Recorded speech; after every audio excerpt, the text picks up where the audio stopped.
अस्सलाम वालेकुम नाज़रीन, मैं हूं सैयद वक़ार हुसैन। दौरा ऑस्ट्रेलिया के लिए जो टेस्ट सीरीज़ होगी पाकिस्तान की, उसके लिए टेस्ट टीम का ऐलान कर दिया गया है और शान मसूद जो हैं वो टीम के कप्तान होंगे यहाँ। लेकिन सबसे बड़ी बात यह है कि हारिस रऊफ़ को टीम में शामिल नहीं किया गया।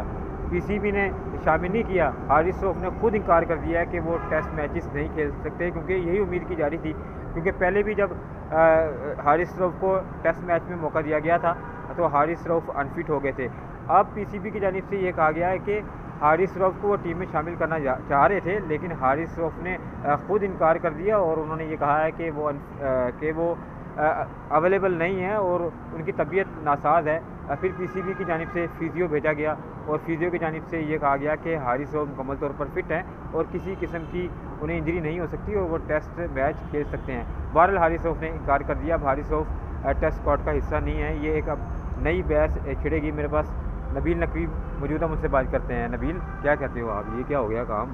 इसकी उम्मीद तो हमें पहले थी, क्योंकि वहाँ तो अच्छों को बड़ी मार पड़ती है, इसलिए माजी में भी हमने देखा कि बड़े से बड़ा जो बॉलर हो ना वो घबराता है वहाँ जाते हुए, और वही हुआ, हारिस रऊफ़ नहीं जा रहे। वकार भी आपने कहा अच्छों को पड़ती है। जो अच्छे होते हैं वो वहाँ चले जाते हैं, जो अच्छे नहीं होते वो नहीं जाते, बहाना बना के घर बैठे रहते हैं। ऐसे ही है ना। बात यह कि हारिस रऊफ़ ने बहुत अच्छा फैसला किया कि वो नहीं जा रहा।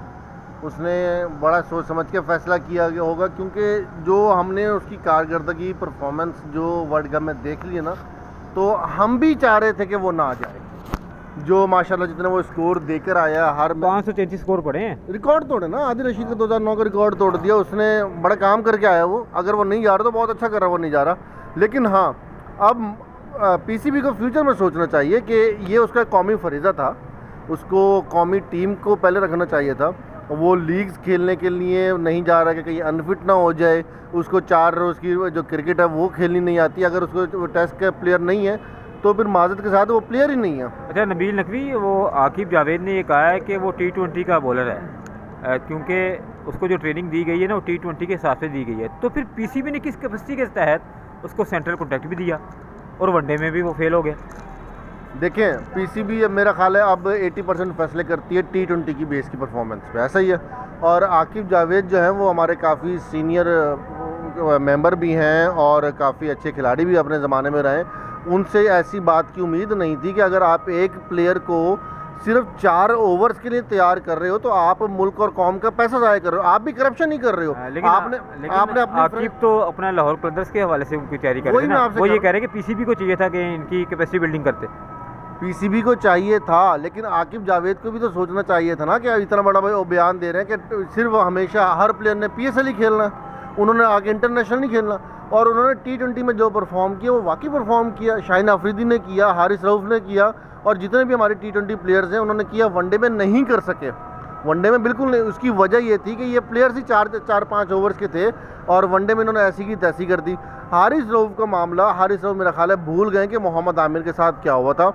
वो पहले टेस्ट से ही फारिग हुए थे, उन्होंने टेस्ट से ही रिटायरमेंट ली थी, मना किया था, डर के मना किया था। और उसके बाद फिर वो टीम से बाहर हुए और अब वो सिर्फ चैनल्स पे बैठ के बाबर आजम को या दूसरों को गालियाँ देते हुए नजर आ रहे हैं। इससे ज़्यादा आमिर का जो फ्यूचर है वो नहीं है। और वहाब रियाज ने भी ये कह दिया है कि जो डोमेस्टिक क्रिकेट खेलेगा वो मुस्तकबिल में सोचे कि वो पाकिस्तान की टीम में आएगा। अब मुझे लग रहा है कि मोहम्मद आमिर को मैसेज दिया गया, इमाद वसीम को वहाब की जानिब से मैसेज दिया गया और शुएब मलिक को भी मैसेज दिया गया, क्योंकि ये डोमेस्टिक क्रिकेट नहीं खेल रहे।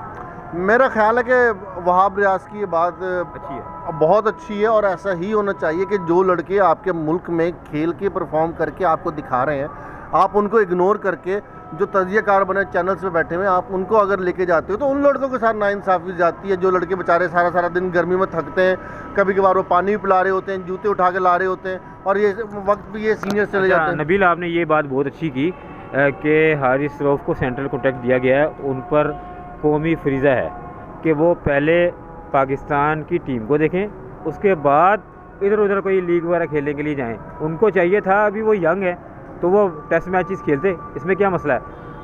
अपना शुएब अख्तर नहीं खेलते रहे, वसीम अकरम नहीं खेलते रहे, इसके अलावा हमारे जितने भी माजी के बॉलर्स हैं वो तो बड़े खुशी जाते हैं। वो तो वहाँ की तो विकटें हमें बड़े सपोर्ट करती हैं फास्ट बॉलर्स को।